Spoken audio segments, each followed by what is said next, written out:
Mike Denbrock will not be back. Oh. And that is the big news. Breaking. Hovering around LSU here as the Tigers are in bowl preparation. And as we said, we'll head over to Tampa here and talk to Jacques, as Jacques going to be with us in his regular Wednesday spot, this time on the road, as he's getting ready for LSU and Wisconsin coming up on Monday. Tigers going to be without Jaden Daniels, starting quarterback, Heisman Trophy winner, set all the records here in his senior season.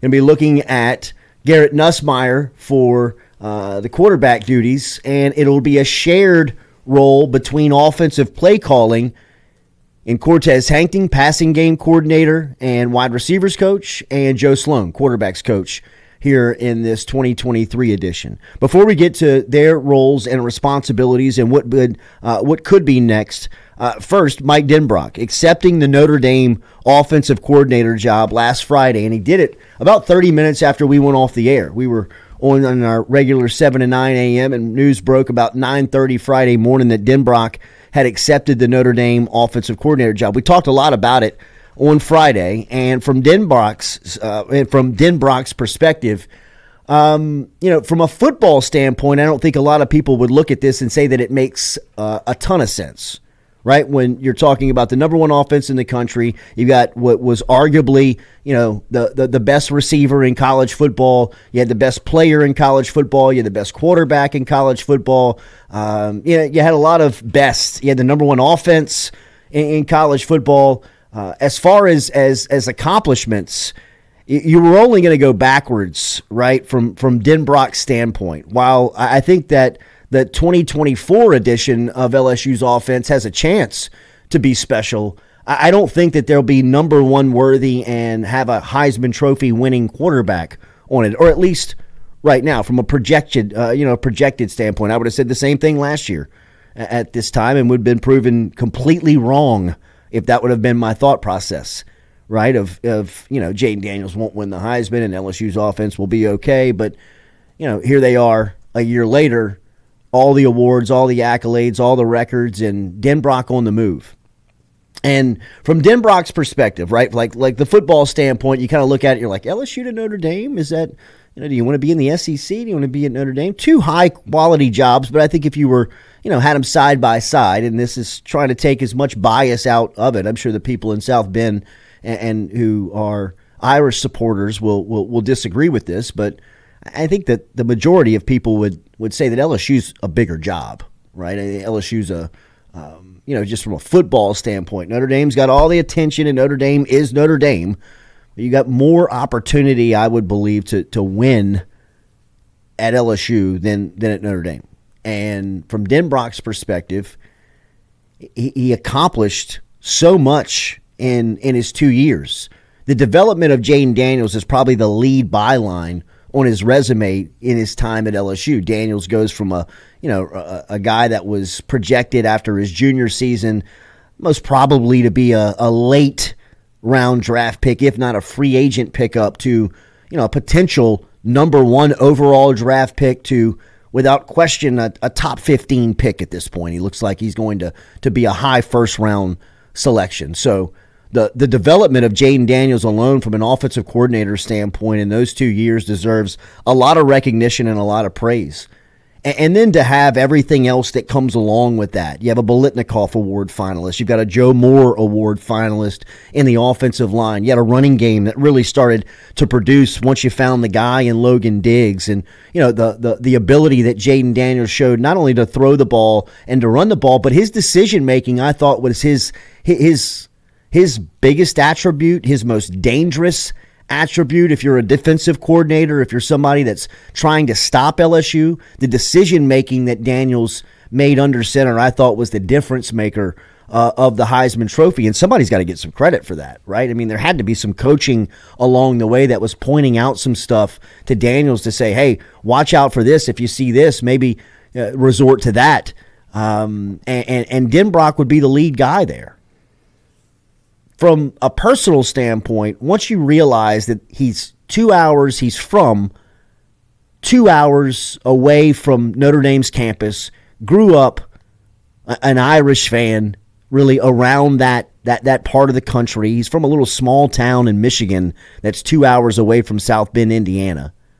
Homer, Michigan, I believe is the name of the town. Huh. But Denbrock is a guy who spent 14 seasons at Notre Dame in the same role, 02 to 16, with Brian Kelly, without Brian Kelly. Very familiar with Notre Dame, very familiar to South Bend. So from a personal standpoint, I believe that Denbrock has been waiting on this opportunity. No matter where he was in college football, this is going home for him. And at this point in your career, where you've made the money, you've gotten the awards, you've got the accolades and the accomplishments, it probably does become a little bit selfish in the sense of you've got an opportunity to do what you want. A coach's life is really dictated, by opportunity and opening. You don't really have a chance to say, hey, I want to go there, or I want to coach there, and I want to stay here. Right? There's only a select few that can go, stay, and build a life and live in one place for a extended amount of time. It's a very, it's a profession that takes you places, that, puts you in different cities. In some scenarios, you could be in, multiple cities in successive years. If you've got the opportunity to say, hey, I want to go there, and when I get that opportunity, I want to stay there and close out my career, and then it happens, it's very rare for that to for that to go down on a coach's clock during his time. So if you have that opportunity like Denbrock did, I think, he was going to jump at that 10 out of 10 times. So, when you kind of get down into the investigation of it, of just kind of, the dots, and you start connecting them, makes really perfect sense for Denbrock after a successful run at LSU, and the accomplishments and what they had been able to accomplish while he was here, and realize, like, hey, man, there's not a lot of places we can go from an accomplishing standpoint other than regressing. Got an opportunity to go home in a place that you're familiar with. The money's right. Let's go. So from Denbrock's standpoint, I am not surprised. I am not and was not shocked when the Newswire read that he had accepted the Notre Dame job. And I think even internally for LSU's standpoint, this is something that they were conditioned and not necessarily prepared for it to happen as quick as it did, but ultimately knew that it was a possibility that Denbrock would like to be in that part of the country and closer to home. And if the Notre Dame offensive coordinator job ever opened up like it did over the last, couple of days, couple of weeks, with Notre Dame's offensive coordinator on the season taking the head coaching job with Troy, Gerald Parker was the play caller in South Bend, who's now the head coach at Troy. Once that position opened up, I think internally people at LSU started to move some pieces, right? There was an extension, there was a raise. That does not go in front of the board of directors until February. But as we said on Friday, for something as crucial and as something as intense as this can be, that wouldn't be the deciding factor, right? If Denbrock needed the confirmation that, hey, look, you're going to get your money, you're going to get your years, you may not find out till February, but look, we got it on good information. This is going to happen. And if whoever you need to talk to get that confirmation, we can put them in front of your face. That's not why this is, that's not why this deal did not get done. It didn't get done because Denbrock wanted to go home. And I think we can all relate to that. Yeah, I think that, we've all had situations, or we've all wanted to be in situations where, somewhere closer to home, if it made sense, we would want to be there. So I think that's the Denbrock situation. I think Denbrock leaves with a huge smile and a huge thanks and, a lot more money and a lot more hardware. And if you need to point to anything other than he probably wanted to go, quote unquote, home or go to Notre Dame, I guess you could probably connect the dots that he turned down the A&M job, right? I mean, that's when the LSU rumors started to swirl of him getting a contract extension that the board of directors didn't meet, whatever. But he had an opportunity to go somewhere else before he could go to Notre Dame. And so him returning to South Bend makes a lot of sense. And if you look at it from purely just a monetary standpoint, if you're Denbrock, when are you going to have the opportunity to do this again, to go to a place that you want? Clearly he has an affinity for, but after you just put up a year with what should have been the Biletnikoff winner, with the Heisman Trophy winner, and the number one offense in the country, like, he's never put together something like that. And so to be able to capitalize on what was a historical run in 1 year, then you get the offer of $9 million to go to Notre Dame. Like, okay, like, I set myself up for this if I wanted to go. And I feel like LSU fans aren't really, it doesn't feel like this is a devastating blow to the staff, right? Didn't you feel like whenever the Brady situation happened, that everybody's kind of looking around the room going, what are we going to do now? This feels like, okay, well, we got some people, whether it be, and I guess I don't want to put too much stock in the bowl game whenever you have Sloan and Hankton be co-OCs, but I do think that's their first opportunity to kind of audition for the job. If it's not those two, where do you think LSU looks? Because they're going to have the checkbook. It's like they're paying a buyout. Well, yeah, no, it's going to be interesting because I think that there's a couple of things that are in play here. And I will say, to start off with, I did not understand the promotion of the co-offensive coordinators within your own staff, because at this point now, you're going to have to make a decision with one of these guys unless you keep it status quo and give them the dual co-offensive coordinator title, which I think is, that is a slippery slope, and, one that LSU fans have a history of. We've seen up close what co-defensive coordinators back in 2008 with, the co-DCs of Doug Mallory and Bradley Dale Pivoto, where it just was it was a total failure. I mean, it was a failure on all levels, and it's tough to work. I mean, it's tough to really maintain and organize. So, do you think that would be contingent on if they want to stay at LSU, whether it be Sloan or Hankton? Like, they look at this, I don't want to say it's a competition, but Hankton is your passing game coordinator. Sloan obviously works with the quarterbacks, and then you don't forget that Brian Kelly has his thumbs all over the LSU offense. Like, that's where he kind of makes his hay, whether it be with the offensive line or he's in that room as opposed to being in the defensive room. Well, I think Kelly's looking for a coordinator. I don't think that Kelly wants any of the role of the day-to-day tasks. Oh, yeah, I don't think he'll call plays. But I'm saying he's involved. Offensive mind. Absolutely, 100%. He's involved in everything. I mean, look, make no mistake about it. I was told on great accounts that when the defense, the struggles really started early in the season. I mean, Kelly would spend every moment pretty much with the defensive staff on that side of the practice field, was all in the meeting rooms, he is invested on making sure this thing gets right and has the understanding of, the game to make sure he's pushing the buttons that need to make it tick.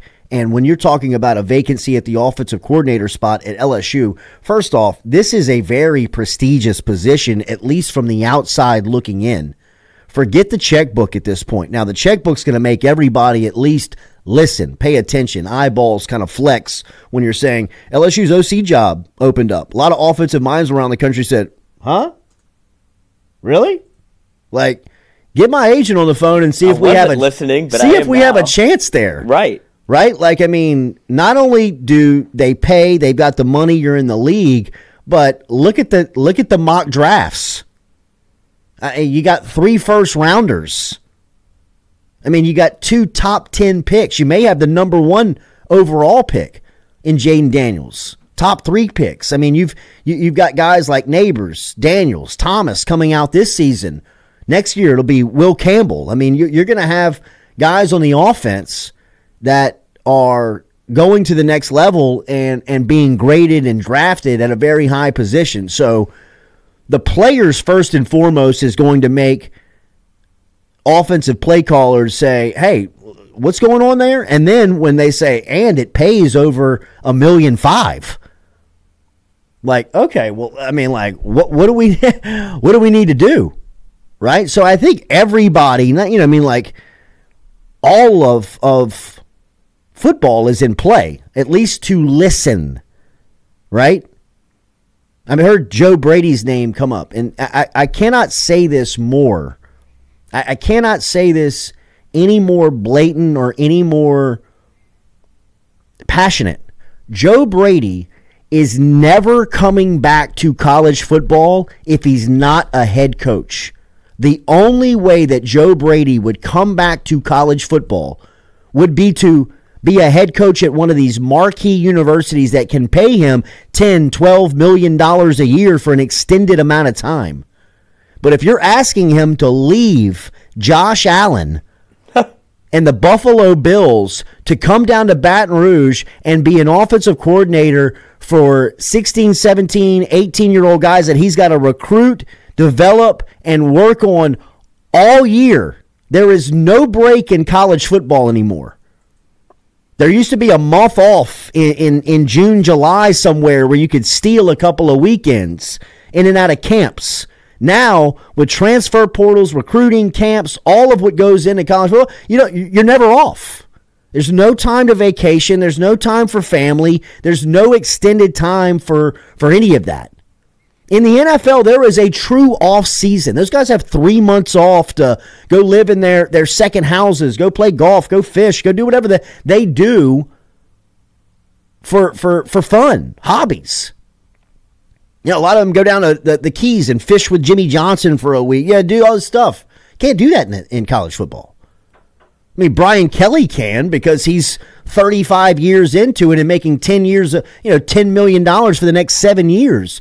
That's guaranteed. The rest of his staff are still trying to hack it, cut it. They want their opportunity. Joe Brady is not coming back to college football to recruit. He hated recruiting while he was here. Caleb Williams would have come to LSU if Joe Brady would have stayed. He didn't want to be on a plane in Washington, D.C. during the holidays. Trying to get some 17-year-old to look at his offense and hear why it made sense for him. He'd rather sit in a meeting room with Josh Allen and say, hey, here's how we're going to make you better.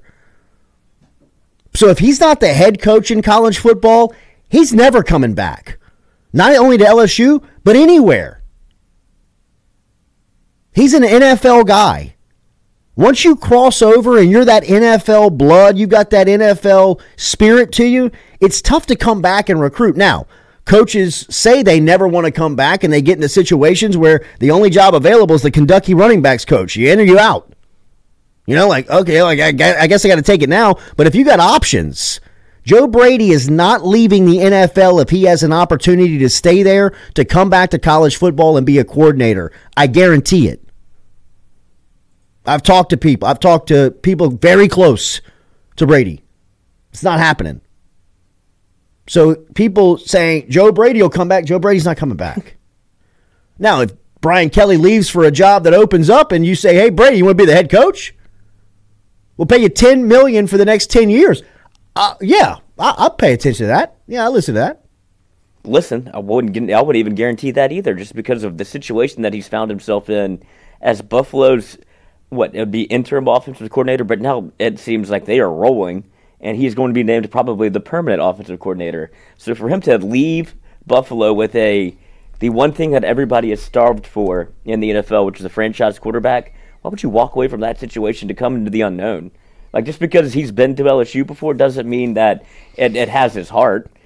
He was just at right place, right time. It blew LSU up, and he is probably one of the more beloved figures in LSU, at least in recent memory, because it went from, offense can look like that, and then it's kind of like I guess you could say the one that got away, but him leaving was clearly, I don't like doing this on the college level. I don't want to recruit. And it was... there's no amount of money that would make him come back when he's already got a good job. Right. If he has the option to stay in the NFL, and he has the option of going to college football and be a coordinator, he's not leaving the NFL.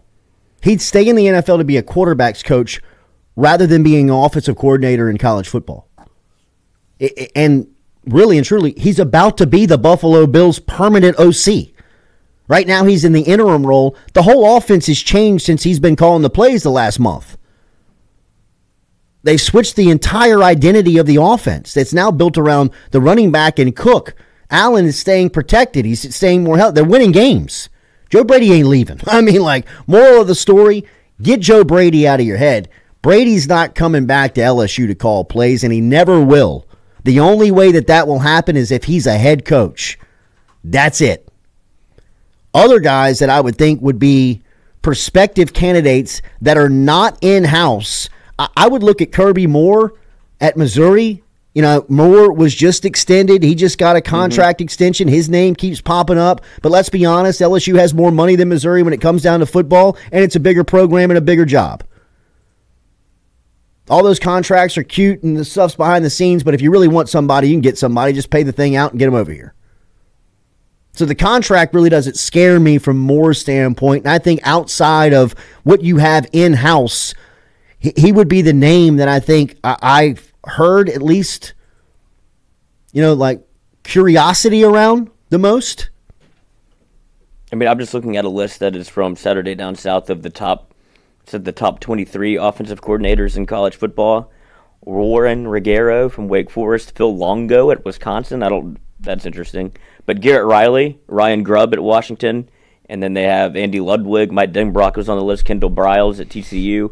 Like, those kind of names are the ones that would kind of tickle you, right? Like the ones that you've heard of that are established, that when they go someplace, you go, oh, okay, their offense got better. Now, one I will say pay attention to just because of familiarity. If I was betting on it, I would not put my money on it, but I think it's a name to watch would be Tommy Rees. I think, you know, Rees and his relationship with Kelly was his first choice when he was at LSU. Kelly went after him. He ended up staying. From Rees's standpoint, he wanted the opportunity to really kind of be the offensive head coach. Marcus Freeman at Notre Dame said, look, man, I'm not going to get in your way. You run the offense. You run the deal. I'm not trying to step over, the offensive side of the ball. I'll run the defense. You run the offense. Right? A year later, he's with Saban in Alabama. I don't know what that has done. I doubt it did anything to Kelly and Rees's relationship, but I would say, you know, from an outsider's perspective, somebody's not in-house, those two names would be the guys that I would keep an eye on. You know, Kirby Moore at Missouri and Tommy Rees at Alabama. I don't think that it gets outside of LSU's house. I will say that when I saw the co-offensive coordinator tag being elevated from guys that are already on staff, I did think, because in my opinion, at this point now, you're going to have to make a decision on one of these guys. And while Mike Denbrock was the offensive coordinator for LSU the last 2 seasons, I think the strength of LSU's staff has been the entirety of that offensive group. That is a championship level offensive staff that LSU has. Obviously, with the accolades, the numbers, the development of the players from everybody. I mean, forget Jaden Daniels. Jaden Daniels is the easy example, the bright and shining ornament that you can look at and point at and say, man, look how much better that guy has gotten, right? Like physically, mentally, just everything that goes into playing the game. Daniels has really taken the strides and checked off every box. But the development of guys like Brian Thomas, Malik Neighbors, I mean, Will Campbell, the numbers he's given over the last 2 years, that offensive line, the development of all those guys, Campbell, Jones included, but I mean, the running backs, the recruiting, the quarterbacks, the development, the depth. I mean, what they've been able to do from an offensive standpoint, that staff is elite. Elite. Everybody. Brad Davis, offensive line, dominant recruiter, solid on the field developer. Joe Sloan, quarterbacks coach, the development of Jaden Daniels. We talked about it with Denbrock. Sloan is the guy that has been spending every single day with Daniels over the last 2 years. Every meeting room, every piece of film, everything. Sloan has been right by Jaden Daniels' side. I mean, in his back pocket. Vice versa. Deserves a lot of credit for Daniels' development and building the depth of the quarterback room. Cortez Hankton at wide receiver. What else has to be said? I mean, that group is got 2 first-rounders sitting in the room. Both guys that were developed on Hankton's watch. He's also got guys waiting in the wings like Shelton Sampson, Jalen Brown, Kyle Parker. Got guys coming in. 4 or 5 stars that he was lead recruiter on. Guys elite. And then, obviously, Frank Wilson. I don't even refer to Frank Wilson. I heard somebody say it the other day. It might have been Sam Spiegelman. I agree with Spiegelman 100%. Forget calling Frank Wilson the running backs coach. Frank Wilson is the associate head coach of LSU football. He's the second most powerful man on that staff, on campus when it comes to football, and deserves to be. That is the offensive staff for LSU. That is elite. I mean, every single position group, every single guy that's there can develop, can recruit, can get the guy, can win in the field, can win in the living room. I mean, that is exactly what you're looking for. Now you have 2 of them as co-offensive coordinators. After this game, you're going to have to tell one of them or both of them, like, I need that title back. Go back to your position group. And look, they're all professionals. Maybe they handle that, but they are also professionals with some ego, right? And you go sit in that bigger office, and then you're told, yeah, you got to go back down to your spot. You're like, well, hang on, it's a lot cooler here. And what did I do to discredit that I don't want this?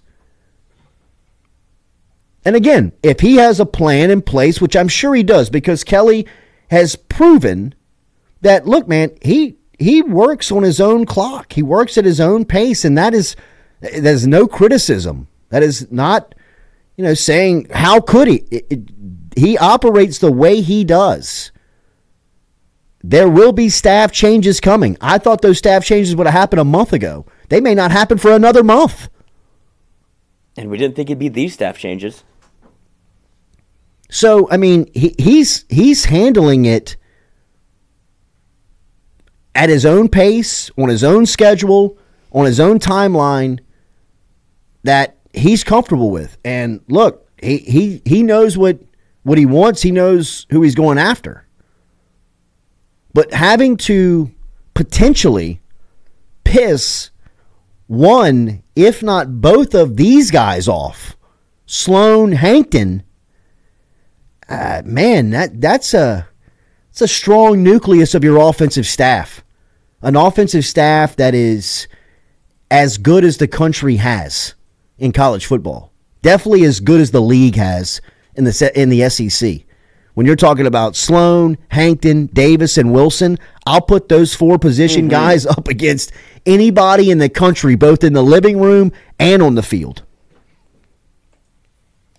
When you talk about this co-OC thing, there's also a world where we're making it too big of, there's probably conversations that we're not privy to, obviously, where they said, hey, y'all be co-OC while I go look around, or it's an audition. But I do think that there's a world where, hey, Sloan, you've done this before. You're an offensive coordinator for Ed Tech.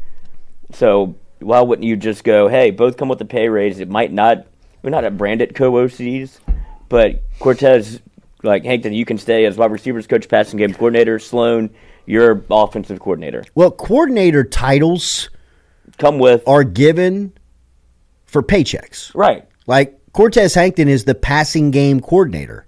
He's also the wide receivers coach. He's paid for both.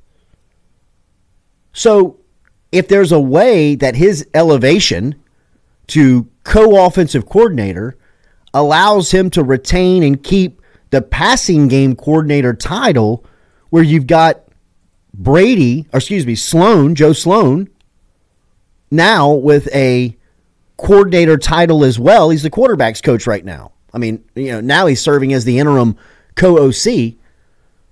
But the pay grade changes when the coordinator title hits the suffix, right? I mean, like when it's on the byline, you're making more. And, these guys are in it for the money too. Like, I mean, they want to keep making as much money as they possibly can. So maybe there is a scenario where it all works out, where you kind of keep everybody in play and keep everybody happy with the money and the title and the role,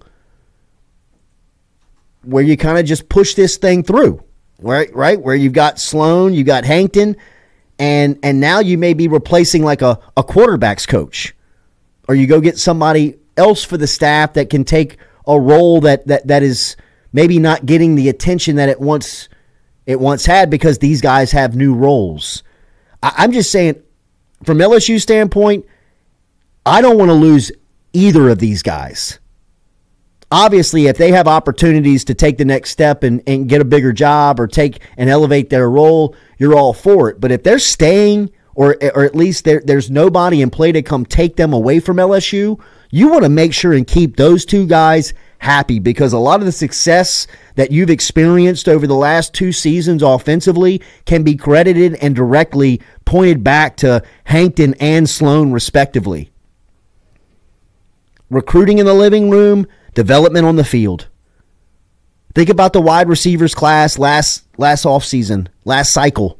Hell, think about this recruiting class from a wide receiver standpoint. Hankton, lead guy on all of them. Think about the development of Malik Neighbors over the past 2 seasons. Think about the development of Brian Thomas over the past 2 years. Look at the way Kyron Lacey became better throughout the year, more dependable. That is not by coincidence. That is not happening on accident. Those guys are putting the work in. The players are committed to getting better, but the coach is meeting them at some point and saying, these are the things you have to do to get better, and it's working. Both with the quarterbacks and wide receivers. LSU cannot afford. To me, those two are extremely more valuable than Mike Denbrock is, and that's no discredit to Denbrock. Denbrock had a successful run. He moves on and will have a successful run at Notre Dame, I assume. But when you talk about the value of the staff to LSU over the last 2 years, it would be easy for me to formulate an argument that I would feel comfortable on and confident that I could be able to take on, that Sloan and Hankton have been more valuable both individually and collectively than the offensive coordinator. So, from that standpoint, my opinion, don't lose either of them if you can. Like, this scenario of co-offensive coordinator makes me kind of think exactly uneasy, because you may put one in jeopardy of saying, I want the job. No, I want the, however it goes down. But the alternative is, if you bring in a new OC, like a fresh offensive coordinator that's not currently on the staff, you do run the risk of losing one or both in Sloan and Hankton, right? So this is why it feels like, I think they want everything that you're saying. I think LSU internally is going, what's the best way we can keep Joe Sloan and Cortez Hankton happy? And if you run the risk of bringing in a new offensive coordinator that isn't on staff, or it's not one of those two, what's stopping them from staying? Okay, fine, I'll start looking around. I'll go look for an OC job if I can be an interim. Well, I mean, or even if you even get tapped the way that they are right now. Just like we spoke about Denbrock's stock never being higher, the whole staff's stock is as high. This happens when you're good, right? Like, I mean, think if Brad Davis's agent picked up the phone and was like, "Yo, Brad's looking for more money." How many teams in the league would be like, "We'll pay him"? Not to say that's I'm just saying their stock is like, Cortez Hankton's agent could be like, "What do you think about? What do you think about Tez right now? That we want him. Like, we'll take him." And that's Joe Sloan. Yeah. How many people be lined up for Sloan right now? You know what I mean? There's a lot of people that are looking at LSU's offense saying, we want a piece of that.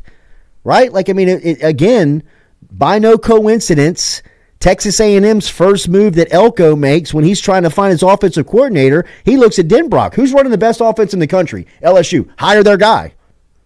That's where I think Notre Dame got a little. Notre Dame is saying, first move they make when Parker takes the Troy job. Marcus Freeman, who you want? Give me LSU's guy. Give me Denbrock. We're familiar with him. We know him. We have the same agent. Freeman and Denbrock have the same representation. Right? I mean, sometimes this stuff can get a little slimy when you learn about the back end stuff of it. Right? I mean, this deal's probably been done for a month. Would you have been more, I don't want to say upset, but more concerned about the future of LSU if Notre Dame had gone in and hired Joe Sloan? And hell yes. If Notre Dame would have come and taken Cortez Hankton, that would have been a bigger move to me. That makes LSU weaker. That makes LSU less productive in the living room. And it makes a vacancy very tough to fill. It's tough to fill the energy, the preparation, the swag, the communication, the ability that Hankton has proven over the last 2 years. Has he ever called a play in college football? Has he ever been an offensive coordinator? No. Would I trust him calling plays at all at this level? Hell yeah, I would. Absolutely. And I think that might be what this is for Brian Kelly. A little trial run of seeing who can handle it. Sloan called plays at Louisiana Tech, and to be completely honest, his offenses weren't world beaters. They weren't, it wasn't as if he was running some scheme or he was running some type of method that you were like, wow, you got to have that. I think he more made his reputation of the recruiter, the developer, right? I mean, if you remember when he got hired and he came on the show, there was a term, and it still is, you got Sloaned, right? That was kind of the deal. That was kind of the recruiting angle of Sloan, where, you'd sit down, you'd talk to him, 30 minutes later, you're like, I'm in love. I love this guy. I mean, how can I go play for you? Where do I sign? You just got Sloaned. That was the deal. So, I mean, the guy's that good at recruiting, and then you get him on the field and he can develop, and he's got on his resume, he's got a Heisman Trophy winner. He developed Jaden Daniels. I mean, those are, things that you look at and experience of, he's been around, he's seen things, he's been a part of staffs that have had success. So, from that standpoint, both these guys, very talented, and I think both very important to the future of LSU football and keeping them as long as possible, and interested to see how this will work out with the co-OC title for the next at least week, right? I mean, game on Monday. You'll probably find something out after that game pretty suddenly on what the plan is from a play calling standpoint. But I would stress trying to keep both these guys on staff intact and happy, because they in my opinion deserve a lot of credit for the success that LSU's having on that side of the ball.